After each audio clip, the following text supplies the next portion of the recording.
We are going to start the panel on solutions journalism.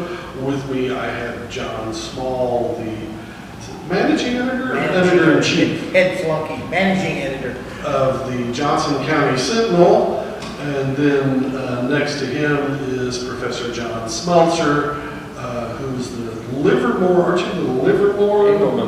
Engelman Livermore Professor of Community Journalism at OU. And for those of you that don't know, Professor Smeltzer is also a Pulitzer winner from his days in Chicago. So he's forgotten a lot. He's forgotten more than most of us will ever know. Ron Kankakee. Okay. So I'm going to kick it to John and let John start this off, and we will leave time for your questions too. So John, go ahead. Okay, just by way of explanation how I got into this.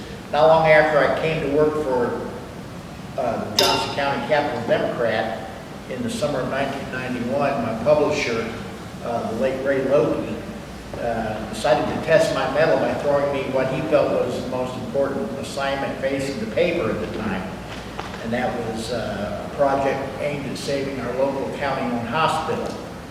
Johnson Memorial Hospital had been built in the 1950s, but by the time we arrived in 91, that facility was on pretty shaky ground financially. Ensuring its survival was a personal project of importance to Ray because his father had been one of the instigators behind its creation, and if memory serves, had been on the original board of directors. The fact that he helped my wife get a job there right after we moved there made it of importance to me as well. So what I did was I wrote a series of articles aimed at convincing the voters of Johnson County at passing a 1-cent sales tax that was solely dedicated to the operation of the hospital. The newspaper's involvement in this was of paramount importance because for all intents and purposes, we were the only ones behind the effort. The county commissioners had called for the election only very reluctantly and were doing very little, if anything, to promote the issue. So it kind of fell to us to carry the torch. So over the next several months, I wrote a dozen or more articles, most of them interviews with local residents who had each suffered some sort of health crisis that very likely would have resulted in their deaths had there not been the local hospital. There was sandwich in betweens. There were a couple of in-depth analyses regarding the financial cost of tax support for the hospital versus the human cost of the potential lives lost if we were to lose it. Unfortunately, the project had the desired effect. The tax passed overwhelmingly. A lot of people came up to us later and said that if it hadn't been for the newspaper, they wouldn't even have known it was an issue. That's how little the county commissioners were doing to even bring it to folks' attention at the time. Hospital continued to survive. It's still there today. It was eventually sold into private ownership and is today part of the Mercy Hospital system.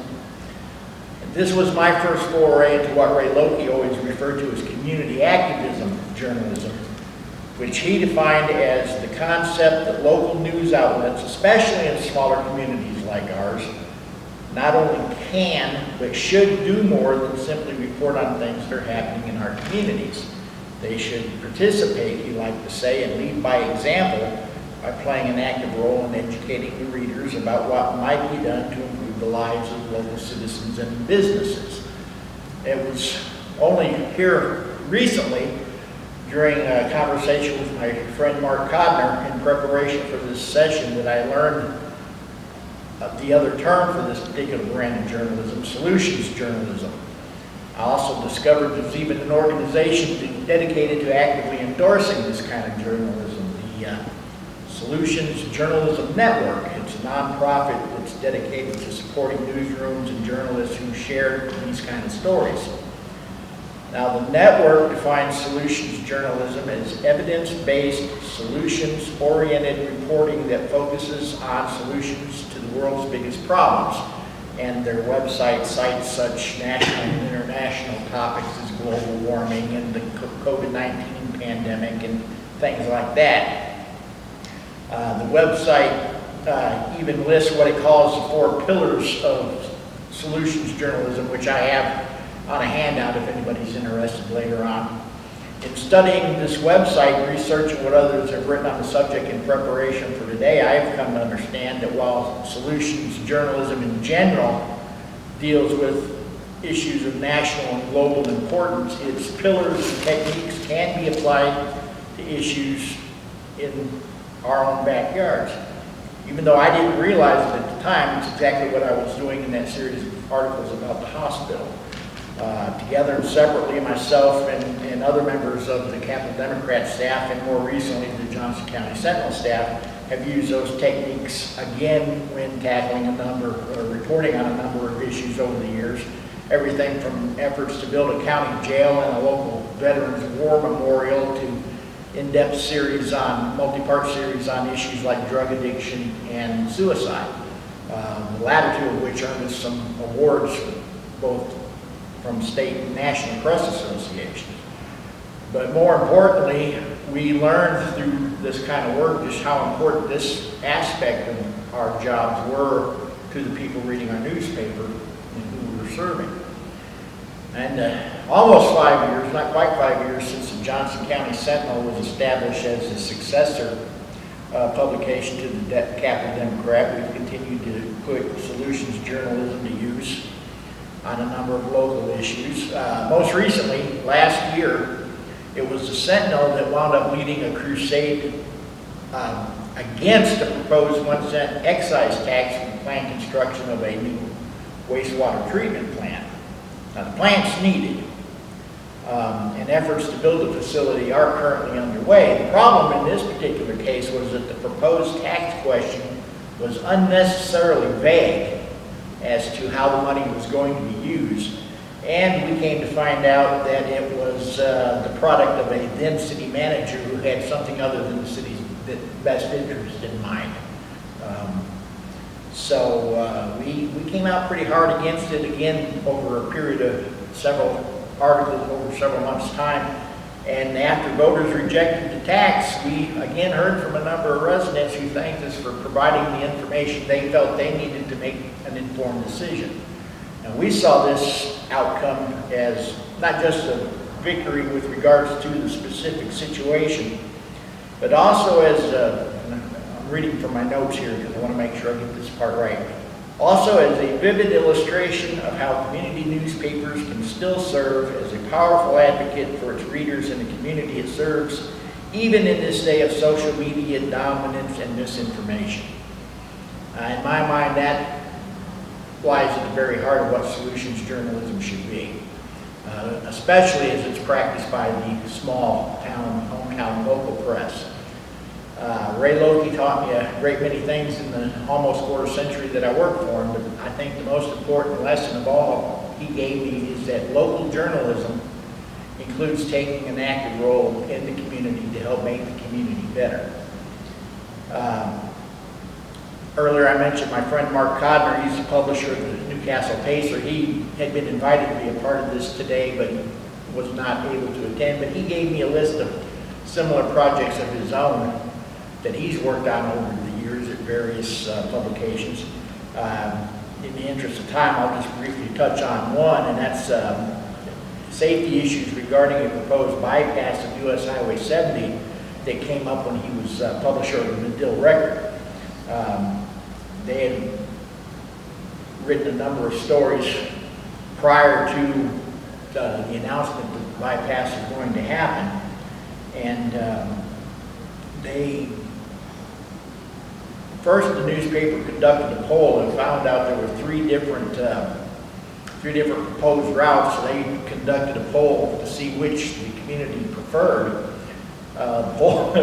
Poll came out with each of the three routes getting exactly 33% of the vote, which I thought was kind of interesting.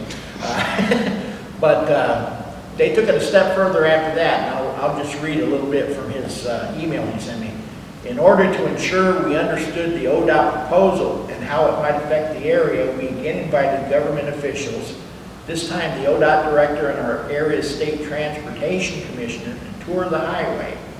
We sponsored and held public meetings as well as participated in a conference call with ODOT and the area state legislators.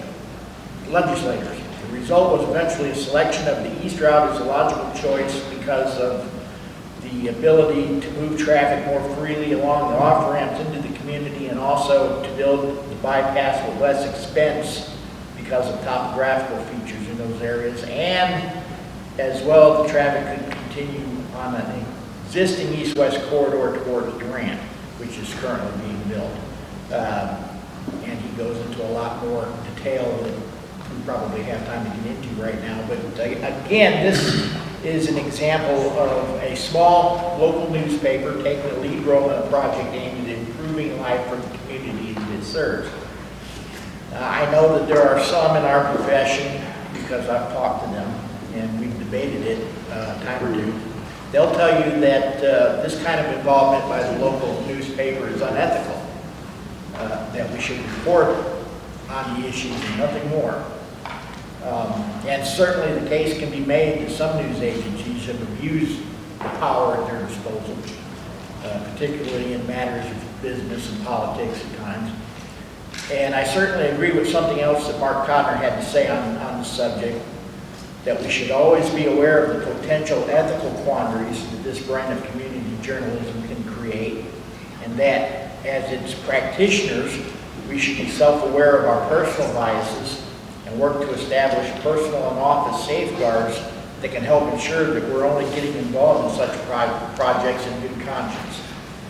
But I'm also reminded of something that the late Harry Heath was fond of saying: journalism is a noble profession.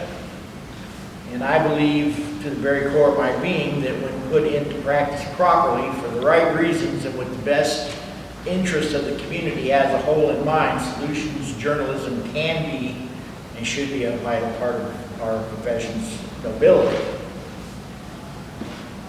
I've pretty much dominated everything. I'll turn over to the professor now, and afterwards, when he's done, we can kind of open it up for questions and maybe hear some ideas that other folks have on the subject. So, Professor? When this, I saw this topic on the agenda, and the hair stood up on the back of my neck. You know, it's Solutions Network Journalism. Who supports it? Anybody know? Walmart. Walmart Family Foundation is a major supporter of Solutions Network Journalism. What has Walmart done to your communities?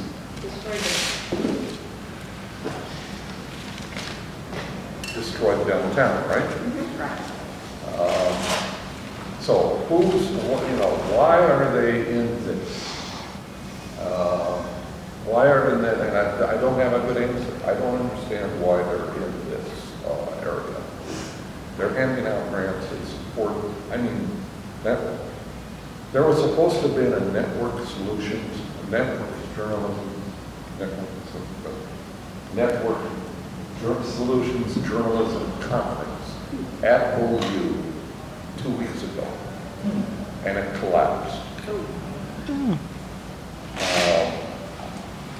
I mean, it was supposed to be a statewide conference. There was invitations that were out, and it totally collapsed. And it never, and it had to be canceled. So the question becomes, the issues that were being raised, not in the small towns, but in the smaller towns, but in the major media outlets, was, what's going on? What are we trying to do? What's this mean? What's this mean for journalism? Are we taking positions?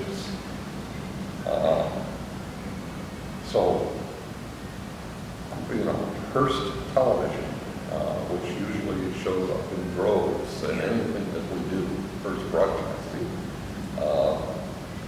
it has said no. So you have to go and say, okay, so and then we had one small television station from border area down here, not KSWO, but from K10, that wanted to send one reporter. That was it.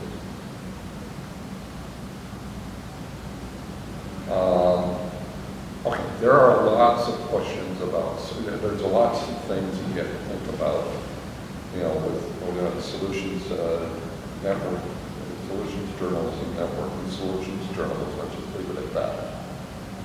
And you mentioned the one right away, and that's the bias. Right.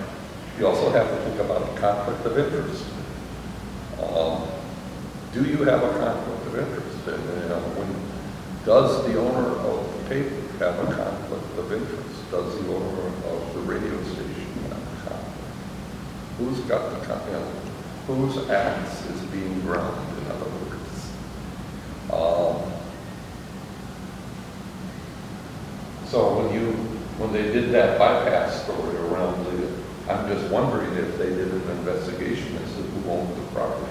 Well, and again, that was not our project, which was based on what Mark was telling me. Yes, they did, number one. I'd have to go back and see some of the information he gave me. You see, I wouldn't put your paper's opposition to the water treatment plant proposal as solutions network, as solutions journalism. Right.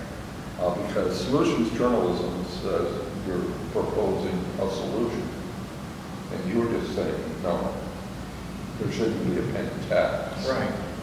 Well, and that may be, and again, my discovery of that term is fairly recent. I always had the, what my former publisher liked to call it was, what was the term, community activism. That's taking a position and stating a position. And I understand where the professor's coming from, and I don't disagree with him. I'm certainly no fan of Walmart and what it's done to a lot of our communities. Well, let me ask this. Do you know about this thing? That's for I heard he library. did. He teaches in there. In a community the size of Tishomingo, or the size of Guthrie, or Chickasha, what role as a member of the community should the newspaper play, or the media in that community play? Who's the most important person in town in Chickasha? I'm asking The mayor. No, I'm asking Probably the mayor. Hmm? Probably the mayor, maybe. I don't know, so. I wouldn't want to call the mayor of Tishomingo the most important person, but that's a whole other discussion. So who's the most important Take a shake person in Tishomingo? Maybe the business owner that provides the most jobs? He is. Okay, now you get to expand on that. Yeah. Okay, yeah, so the publisher or the owner of the local media is the most important person in town, by far and away. And it's always been this way for the last 200 years, that the most important person in town is the owner of, you know, it goes all the way back to, you know, the owner of the paper that I worked at for so many years, Robert McCormick. He was the most important person in town. I don't care who the mayor was of Chicago. Robert McCormick was the most important person in town, and let everybody know. Well, yeah, but my mom sold encyclopedias, but at a point she was out of a job. You've got newspapers, and you've got cell phones, so at some point, And this is exactly, but without the newspaper, you have nothing. So, you know, solutions journalism is trying to fill a vacuum that's there by going and encouraging media outlets to become more involved. Media outlets want to go and say, we'll come up here and we want to look down. And, you know, and they're trying to go and get media outlets to come and say, get more involved in your community. There's nothing wrong with that. I was supposed to go and teach 2 weeks ago, but I was actually going to get paid. Well, I didn't kill it, it wasn't mine. And I didn't get paid, so, but it's a curious situation when you think about it. You know, here we are, you know, 200 years and, how many years, I don't know, how many years since the printing press was invented? God knows. Gutenberg did movable type in the late 1400s. Yeah, so, I was meant to come with the 1400 number, but anyway, you think about how long the printing presses are around and how long the publisher in every little town across America and how the West was one in the back of the local newspaper. So now we have this news desk that's being created across the country as more and more newspapers and small town radio stations have run into serious financial trouble, and fail.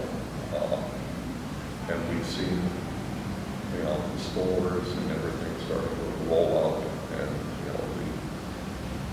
the local newspaper office closed. And all of a sudden, we have nobody providing information. We don't have a solution there. Everybody keeps looking for a solution to that. And this is now being offered by some as,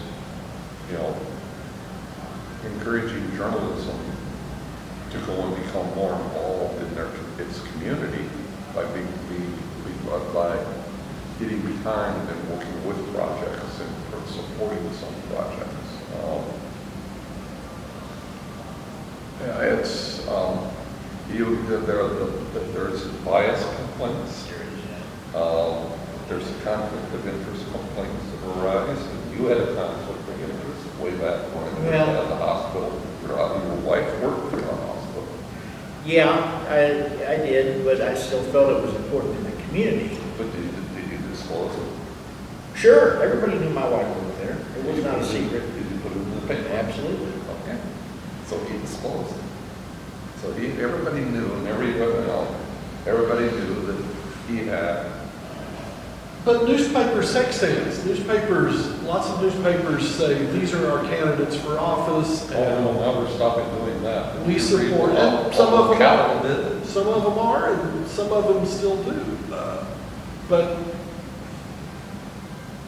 what should the newspaper's role be? Should they not call out the place in Texas where the kids were shot, Uvalde? Yeah. Should the newspaper down there not say, those cops gotta go? I mean, where do we, if a newspaper, especially in a smaller community, where, and you're both correct, I grew up in a small weekly newspaper. It was the hub. Everybody came in there all the time. My boss, a guy by the name of Homer Ray, said if I had $1 for every dude that came in and spent an hour in my office and didn't buy anything, I'd run the New York Times. Because everybody came down there. If they had a problem with City Hall, they came and pissed and moaned to the local newspaper. That's right. But what then is a newspaper's role? Obviously you have to cover the community, but do you stand aside and not, as a publication, express your opinion about whether something going on in that community is good or bad? The editorial page is the most important page in the newspaper because it provides the conscience of the community. And that's what I think people forget. They say, well, don't run an editorial page. It's too controversial. We're going to lose readers, then we lose advertisers. But you got to have some balls in this business and decide that you're going to have an editorial page. You are going to provide your opinion because people look to the publisher or the editor as integral parts of the community. And if you fail to do that, then you're failing your job as a journalist. Now, not all publishers are journalists. Yeah, Some of our business people that don't give a shit about anything else. Is oftentimes, or most of the time, the publisher or the editor or both. True. I would agree. Yeah. And so, yeah, go ahead. So part of the conversation seems to be that we need to look at how the commons itself is constructed. So if journalism is functionally the voice of the commons, and if the commons is not inherently inclusive of all of the folks who should be in the commons, then a lot of the underrepresented communities, which are inherently kind of more insular and self-defense, you're going to run into this problem of how does one both represent and report on the same community. And with smaller communities, especially nested within larger ones, we're going to kind of run into this problem more frequently, it seems. I think you make a valid point. If you look at a great example of that is look at the Daily Oklahoma, which at one time had the largest circulation of any paper state. It also had the nation's largest advertising. But the Oklahoman failed miserably to cover the Hispanic community, the Native American community, and the very growing Asian community. And the female perspective.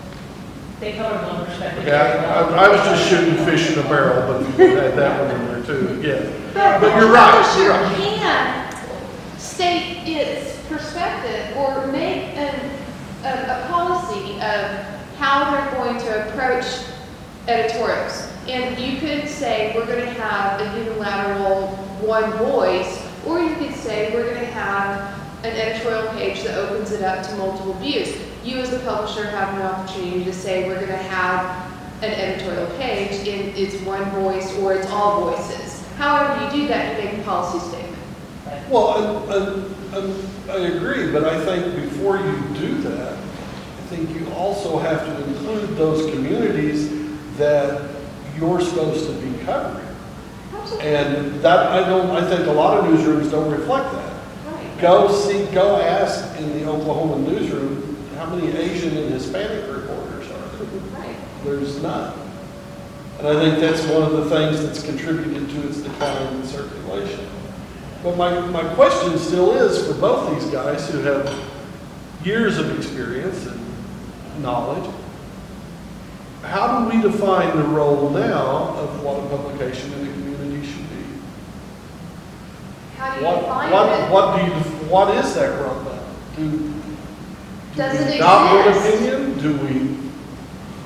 Do we not want advocacy for issues? That's my question. I don't know over here. Go ahead. Well, I was just going to say, I mean, whether people take issue with a specific editorial, I think the editorial page's role in the newspaper is fairly well understood and not that controversial. I think and it's certainly appropriate for a newspaper to say, we don't think candidate X is the best choice for dog catcher because of this, this, and this. Or candidate Y is a better candidate because of this, this, this. I think where you run into a problem is when the newspaper goes beyond that role and actively works for or against the defeat of candidates on either side. I think he raises some valid questions, and like he points out, you know, one of the things we look at and have to consider is what are our personal biases? What do we have an axe to grind? If we do, we put them out there. Let people know, yes, we're coming from a particular point of view, but we feel that point of view should be a valid consideration to the rest of you. If you don't agree with us, fine, but at least hear our side. And then if you go along with us, we've succeeded. If not, then we've not succeeded other than to make you aware of the situation. Okay, so can one of the solutions that we're talking about for newspapers and news media be an increase in transparency on their end? Transparency where within the paper? What are you talking about? Well, I think, like John said, he disclosed that, you know, here I am advocating for this hospital, but I want you guys to know my wife works there, so I have a vested interest in it. That's being transparent. I think I do. The weekly newspaper I used to work at years ago, wherever like every other newspaper, ran corrections when they screwed something up. But our publisher said, if the correction was in the story, if I need to correct a story on the front page, the correction goes to the front page. If I need to correct a story on page 4, it goes on page 4. He said, you drop them where they fell. That was his quote. I'll share very briefly the greatest issue with regards to transparency. A newspaper that I've been part of, that's when the Capital Democrat folded. I won't go into all the gory details, but long story short, our publisher died. His wife didn't want to keep the paper going.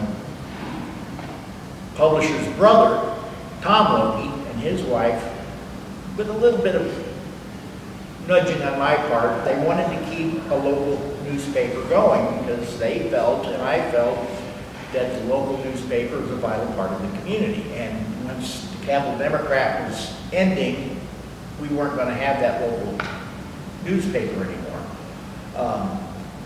So Tom and Mary put things into motion that resulted in the start of the Johnson County Sentinel.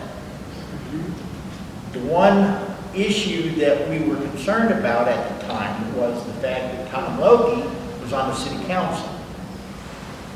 So there was a little bit of concern on, and legitimate concern, well, is the paper going to be a voice for the city council?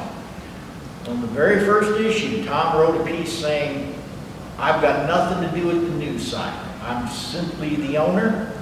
John Small will be handling the news stuff, and he has and if he writes something that makes the city council look bad, that's his job. So kudos to Tom. He put that out there right away. Not that it was any big secret, because, everybody knew he was on the city council. It's not the only instance of that in Oklahoma. Back during the 80s, I was an intern at the Elk City Daily News, the funky, spunky little newspaper in western Oklahoma. The publisher was a gentleman named Larry Wade.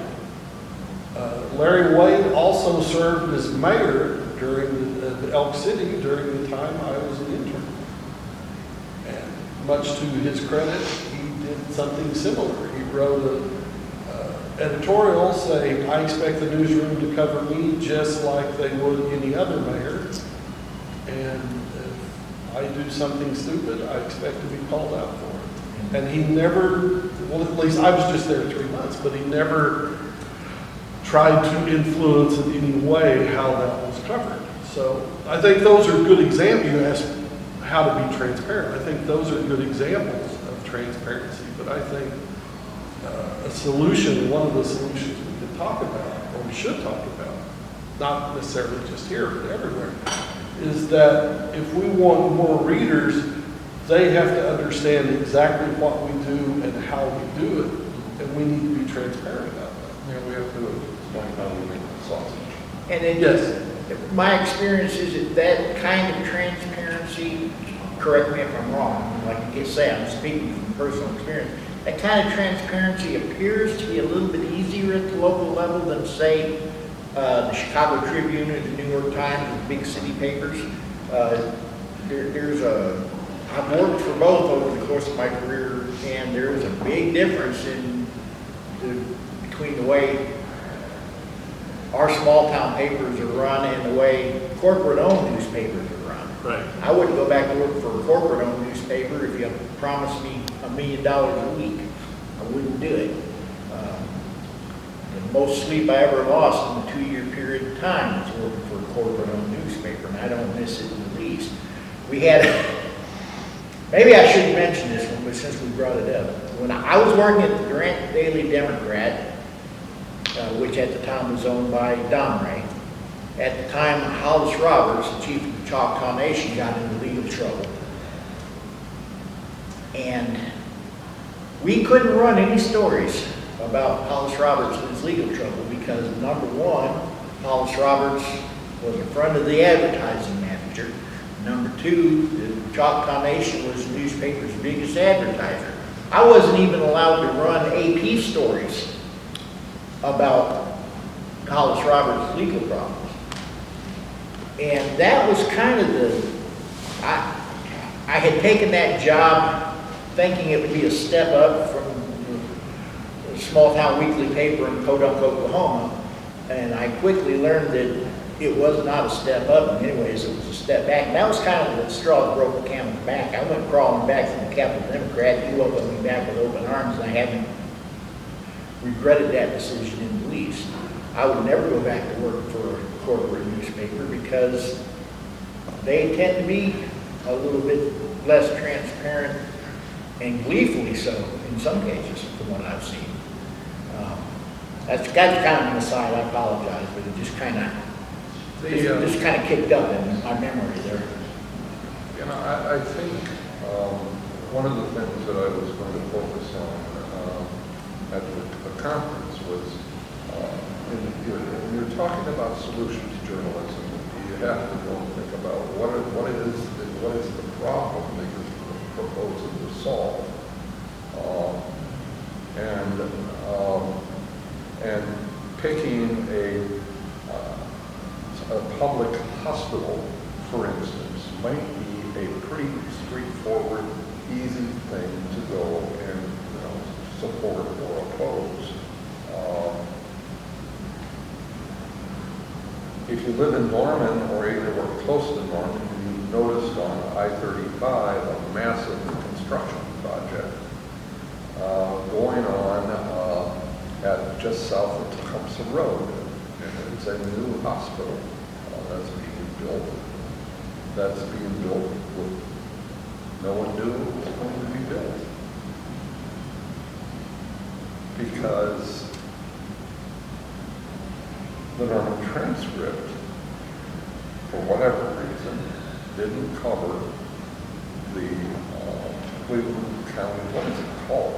The Norman Regional Hospital Authority, I think is what it's called, which is a public taxing body because it's a public hospital. And lo and behold, they decided they were closing the downtown hospital, moving out of that, moving out onto I-35, and nobody knew anything about it. And by the time Solutions Journalism, it was the horse was way out of the barn by the time we found out about it. And it was found, and the only reason it was found out was because the hospital authority said, Norman City Council, you're supposed to reappoint someone to our board. We have a vacancy, would you reappoint them? And it was just insane. Okay, solutions journalists, what are some solutions or ideas? So we were going to talk about, things you could go and support in a small town, medium-sized, or even larger-sized community in Oklahoma. What are easy things? Roads. And that was going to be one of my things that I talked about, the streets, how much money is sitting in the coffers of every city government and county government right now because of ARPA, which is the Recovery Act money that got poured in from the federal government after COVID. State of Oklahoma's got 1.87 billion was allocated to the state of Oklahoma.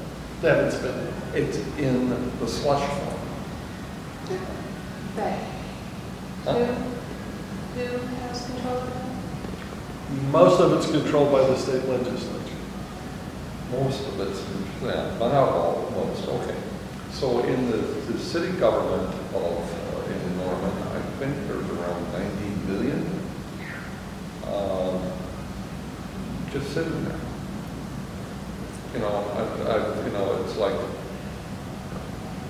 I pay attention, or at least I think I do, and all of a sudden they're not replacing Whole Street. God forbid they won't replace a Whole Street. They won't replace one lane for 20 feet and just go destroy a neighborhood. There's like, this is going on all over town, where they're just going and saying, oh, there's a crack on the street, bang, we're going to replace this, 20 feet of pavement. They don't know what to do with your money. Right. They've got so much money. How much of a decision will that? Oh, I'm not sure. To be honest with you, they got a pretty good chunk, and they're using some of it for the wastewater plant that I was mentioning. Okay. I couldn't give you an exact figure because getting, I was going to ask, why would they do an excise tax? well, this was before, Oh, okay. So now you're getting the what? These days, with the current council and city attorney we have to file a Freedom of Information Act to get a police report on a fender bender on Main Street. But again, that's a whole other conversation. But if Tom were here, he could give you that figure right off the top of his And head. so- I can't, but we do have, reportedly, we got a pretty good amount. So, the issue becomes, easy, roads are easy. Sewage treatment plant is easy. Think about projects that are going on that you can get behind, or that you want to go and get more. You don't go into it with wanting to get behind something. You want to go into something because you want to get more information about it. That's the foundation of solutions journalism. We get as much information as There you you can. Well, and that's Good way to put it. where I come from, is get that information first and decide if that's a project you want to even get behind in the first place. And then you have to go and make a decision as to whether or not you're going to go and just keep that over on the editorial page side, or you're going to let some of that go and creep over onto the news side by your story selection. And that's where you can, with solution journalism, you can go and support projects by, you can support road projects by, for instance, by going and showing the miles of decrepit roads that are in the town, or getting photos or videos of the roads collapsing, or I don't think you could go and just, it'd be very hard to go and do anything on solutions journalism from the airport standpoint, because the Oklahoma City Airport was just expanded 16 gates and still haven't figured out why that didn't happen. Okay. So you start from the foundation of gathering more information, and then before you make any decision about whether or not you're going to go and become involved in a story, you don't want to get ahead of the game. You don't want to get ahead of your readers, but you want to go and stay with your readers so that you're telling them stories about what's going on. You're keeping very tuned in to how they're reacting. So you really have to pay attention to what they're saying and what they're saying. And then it's easy. Everybody knows who you are. Right. And they get you in the morning. And that's, you talked about getting all the information over time. That's, the successful projects like that the newspapers I've worked at there in Tishomingo, and part of the reasons they've succeeded is that it wasn't a sledgehammer all at one time right before an election or something like that. We took the time to gather the information. We took the time to talk to, going back to the hospital story. Like I said, most of the articles that I wrote were interviews with people who would have died if they hadn't had the local hospital. That would have affected me as a writer and as a citizen, regardless of whether my wife was working there or not. To hear some of these stories, which is, it really opened. My wife's a nurse. She could have got a job at another hospital, But hearing these local stories about the school teacher who almost bled to death at his job and didn't even know he was having this issue, and if they hadn't had the hospital just up the street to take him to, he'd have been dead. Stories like that, they stick with you. And I feel like maybe I did my job in telling their stories and sharing their stories, and like I said, thankfully we were able to save the hospital. It's not, you're not going to be able to do that have that kind of impact on every project. And we know that, the stories we did on drug addiction and suicide, we came away from those with the idea, we don't know that there is a solution. These problems exist, and some things Sometimes the are working solution and is- sometimes they don't. Sometimes the solution is just more awareness. Yeah, and exactly, and that was kind of what we were for with those projects. We knew we weren't going to solve anything. I mean, I'm a lot of learning times you anything just- here today, listening to everybody else. One of the things I'm learning is that maybe we need to find a better name for this than solutions journalism. Well, yeah, I mean, a lot of times you just have to put the information out there and let the readers decide instead Right. of trying to knock them over the head. And that's the way we've approached all these. once or twice over the years working for Ray, there was something that he felt so strongly about that he felt like fire and brimstone preacher on a Sunday morning. But for the most part, with one or two exceptions, that's been exactly our tactic. Put the information out there, let the people make up their mind. Tell them how we feel about it, but tell them at the same time that the choice is yours. You decide how you feel about this. Got a question back there, Rebecca. What's your collective and individual opinion about combining the approaches of investigative and solutions journalism? For reporting on grassroots as well as top-down? I think, for me personally, I think it would depend on the issue. With the water plant issue, the excise tax, that's pretty much what we did. We went through and we were looking at the numbers that the accountant for the engineer that was a buddy of the city manager were putting together, and we did the math. Well, Tom did the math himself because I'm not a numbers person. But we figured out that it wasn't adding up. And, it took time, and it took a series of articles. But that's where that particular project was centered. It was as much investigative as it was, here's what we think. And to be honest, it was more investigative journalism in that instance. But again, I think certain issues, that's exactly what needs to be done, is combine those two. Isn't most investigative journalism solutions journalism anyway? If it's being done correctly.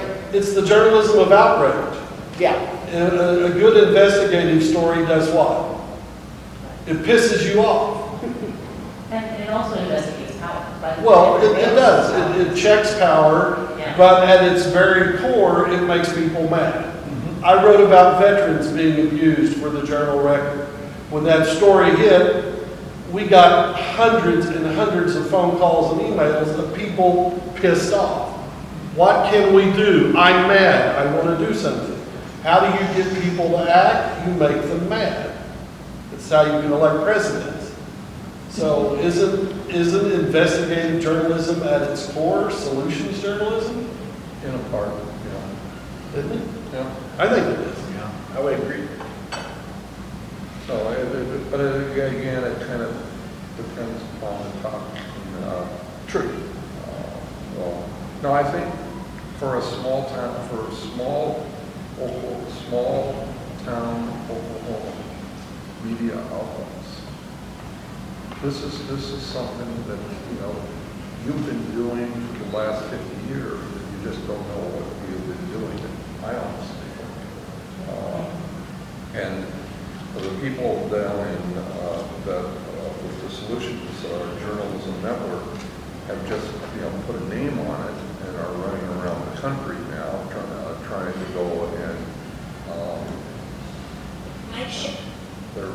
they've got themselves a job promoting something that is what you've been doing all along. It's easier to promote if everybody's doing it. Right. So it's easier to promote if everybody's doing it. Yeah. So, All right, one more question, and then we'll go to the audience for the rest of the remainder we have. What happens when you screw up? You pick a project, you pick something that you think, man, something needs to be done about that. You write, you report, you edit, you editorialize, you publish, you promote, and then it all falls apart. It's a huge screw up. What do you do? I can't speak from personal experience, fortunately. But seriously, that concern is always. You need to ask your wife about that. The concern is a legitimate one, and it's something that is always in the back of my mind anytime we approach something like it.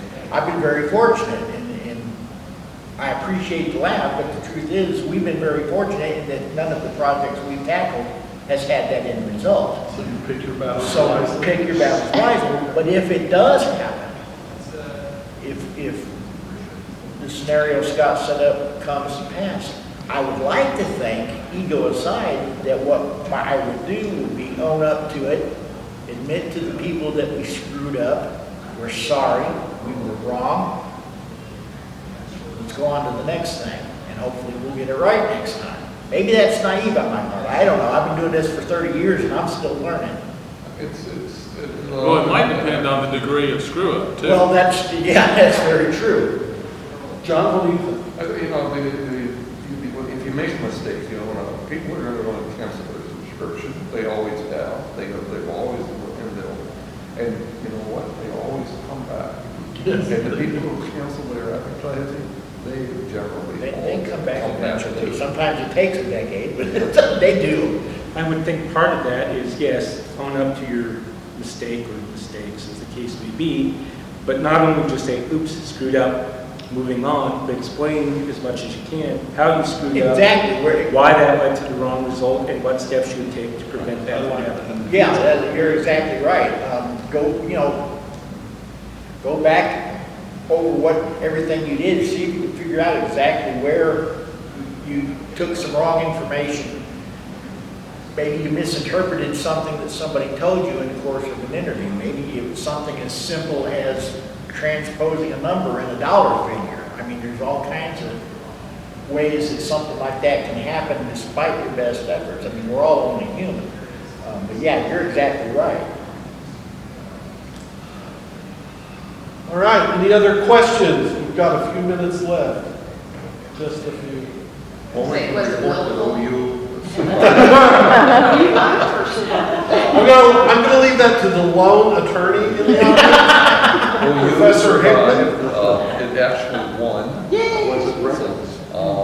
And Alabama is losing. So beyond that, I have no news. It's Saturday. It's very curious because over the course of the decades that I've been in journalism, I've watched how we ran a 7-day week operation, and now news only appears on Monday through noon on Friday. Think about that, noon on Friday, and anything that happens after noon on Friday is being divulged by people that are running for the door because they don't want anybody to go and remember that they said it. So, Sorry, I'm very vocal. So one of the things that I'm noticing, I'm at the University of Illinois, I also teach high school, and I teach writing at the high school level to a lot of my students. And the interesting thing that I'm noticing is that a lot of the kids who want to become involved in the world are having really strong issues of trust, and they do not understand the nature of what transparency is supposed to be. And so this conversation is deeply relevant to the 100 and some odd kids I see every day. And it's this idea that it is deeply needed, and that solutions journalism shows up in a lot of what they bring into the classroom, and they do not understand the difference between that and effective journalism in the classic sense that actually does report with a certain kind of, with a certain removal of bias or publication bias, and why those pieces are important.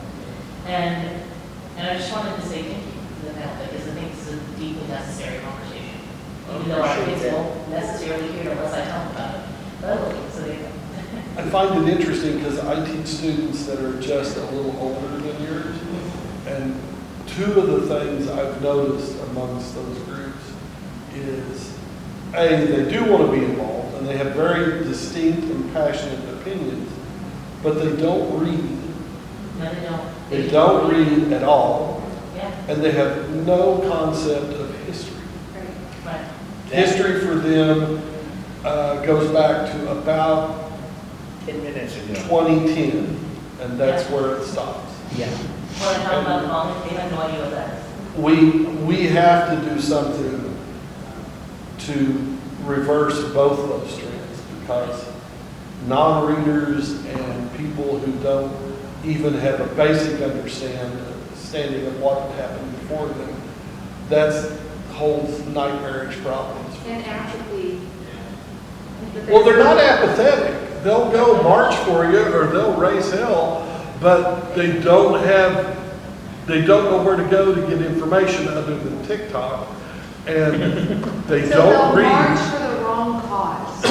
They don't read, and they don't know how to put it in context based on what's happened before. If it's not something they can look up on the internet real quick on Facebook or TikTok or YouTube. Well, the young people aren't on Facebook. Don't kid yourself. Well, yeah, I'm a dinosaur when it comes to even social media, but the basic tenet still stands. If it's not on one of those platforms, they don't know it, and they're, in a lot of cases, not interested in it. I got into an argument with my 15-year-old daughter the other day because I was trying to encourage her to read. And she just looked at me and said, "Dad, I don't read." And that's That's not truly something frightening. you want to hear from, if you're Because a I do enough writer, of that that's at not school. something I you want to read when I get home. I'm trying to have my kiddos read Mary Shelley's Frankenstein in the science fiction context, and so that's a fun day. But yeah, these are deeply relevant conversations, because if you do not stand on the shoulders of giants, it feels to them like they're literally having to build the entire region from the ground up, because they do not understand what they're seeing and where the engine that exists currently is and how it works. And it's not like, I mean, I do have, I've had a few, I probably can count on both hands, that are well-read and plugged in and know where to get info, and those are my people. I love those people. But the vast majority of them don't read, they certainly don't read information printed on dead trees. Right. And they really don't know how to use a library, and they have no concept of history. Library. Right. But feeds into what's the sustainability of the hometown newspaper model. And so how long is your lifespan? So again, So my what's mom the doesn't have a alternative? job selling encyclopedias anymore. Right. And so as you revisit, how are you going to give that core community your most important product, and how are you going to remain relevant? You have to adapt. Well, And and how many newspaper presses exist in the state anymore? And I was the founding publisher, senior director of Spectator magazine. And what put us out of being able to remain as owners of that is printing cost and mailing cost. And it can be electronic, and we could have survived, but now our printer But owns how do that you, magazine. I think newspapers are still struggling with that. How do you monetize an electronic edition? That's something we've been struggling with at the Sentinel since we started it almost 5 years ago. Yeah, part of the solution, I think, is just re-educating people on our value and Yeah. why a good, trusted news source is needed. I agree with I you. think we failed miserably. I agree with you about making things relevant and in context with the younger generation. Because I've got grandkids and kids that think like that they don't want to read a newspaper that you put in your hands, but they will read. And this is an age-old thing ever since the internet came into being, but they will read the internet or your website or whatever. And we have to adapt to that. And you can make money with that if you have the right sales reps on your staff. See, that's, And they sell the print and they sell the electronic version. that's the biggest part. But you have to be willing to make some compromises occasionally to give one away free and make your money on the other. It's the monetizing aspect of the online. And if you don't do that, you're not gonna make any money. We don't know what we're doing. We own that, up to that right off the bat. We're trying to find a way to do that. We've got a website. It's I don't know that it's state of the art, but it's good enough that it's won us a couple of awards from the SPJ and the OPA since we started it up. So we must be doing something right just in terms of the news content and design. It's monetizing the thing so that we can get sales, not just from our local businesses, because we want them to succeed too, Right. but also pull in money from maybe some of the national advertisers. Right. Well, and- We've gone to, I don't know how many different seminars and stuff that purport to tell us how to do that, and when we've tried it, it hasn't worked. And it could be because we're stupid, we don't know what we're talking about, but then we hear from other papers that are having the same issues, so it's not just us. I think you have to convince your advertisers that this is a value to them, and here's why, X, Y, and Z. That because you are making this a package deal for them, and that the readers from the older generation, if you want to call it that, we're going to pick it up, the print product. But at the same time, your younger folks are going to pick up. When they get it on their phone. This is the thing I keep telling my publisher. If some 10-year-old kid can rake in thousands and even millions of dollars posted videos on YouTube of him going shopping for toys at the local Walmart, we ought to be able to make $10 or $15 a week for. That's a whole other. Yep. It is, but it's not. I mean, it's. We got one last question back here, then we gotta go. I think the conversation also probably needs to include who are your content generators, right? Like, so if you have folks generating content and they're not folks from the demographic that you're targeting, then there's going to be dissonance, and the market's going to perceive that. Right now, with the exception of, we have a state news page that we've started running in the last year at the publisher's insistence to try and get people more aware of the stories on the state news level. And that's stuff that we're getting from Oklahoma Watch or the Frontier, on occasion, friends that go cover SoonerCon, that sort of thing. Aside from that, everything we do is locally produced. Yeah. I think smaller town papers like ours that probably, well, it used to be the case. I'm seeing, the papers we get, subscription swaps, I'm seeing more and more papers that are our size and even smaller. A lot of their stuff is coming from outside sources and have little, if anything, to do with the local community. That bothers me. Yeah. When I worked for the Durant paper, with the exception of the Hollis Roberts thing, most of our content in the Durant paper was off the AP wire. Yeah. And we lost a lot of subscriptions because of that, because we don't care what's happening in California. We don't care what's happening in Durant. We'll talk to the publisher. He wants to run all the AP stuff because he says we got to justify paying for the AP stuff. Well, it's also a great way not to replace a reporter. Right. Right. Local news matters. It does. And I'll say this about our local readership, since you mentioned that. They care. The feedback we get, absolutely local news matters. If we've done anything right, it's, going after that. And that's probably the one compliment we get more than anything else is you're telling us what we need to know here at home. So, when I came down to Oklahoma in 2009, I was done. That was it, as far as, running the newspaper is concerned.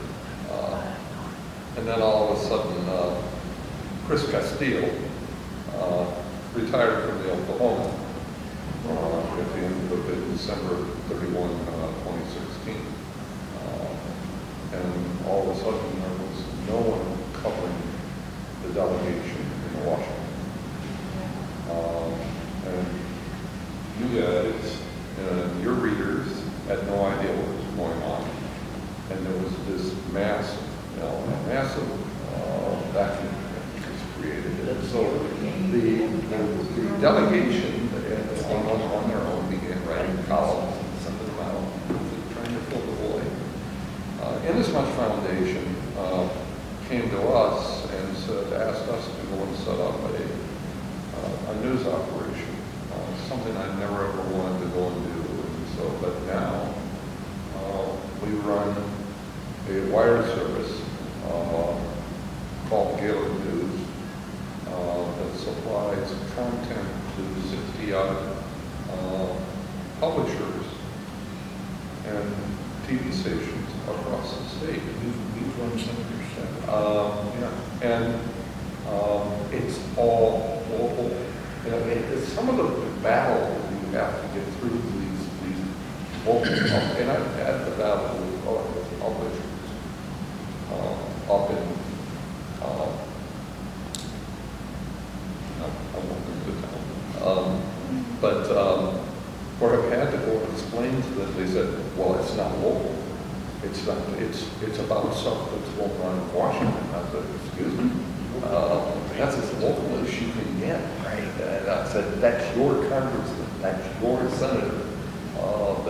And I've gone round and around with them, and so finally they go think, oh, maybe it is kind of local. And then all of a sudden they've watched the content come in, and they started paying attention, and you know, saying, oh, so we've staked our claim now, besides the delegation, we focus very heavily on covering the Native American issues coming out of the Department of the Interior. This Indian burial ground stuff is just going to blow a little bit off the Oklahoma, but when it finally comes to go through, you've got 81 cemeteries, children's cemeteries, that have been abandoned, and that nobody knows who they are. They know where there are, some of them, not all of them. They don't know who's buried there. Some of them were government owned, some were government operated, a lot of them were religious. It's just going to be a horrible situation. You read about what's going on in Canada, it's going to be here. And I'll say this about outlets like that, and the Frontier and Oklahoma Watch and things like that. If it wasn't for those outlets, the only news we'd be getting from the state capital or the nation's capital would be the press releases by the office holders. When you talk about one-sided bias, yes. Well, and unfortunately, I go and pick up the Norman transcript, and I go and see supply, the byline is supplied content. Yeah. All right, everyone, thank you for coming. Thank you. I want to thank our panelists.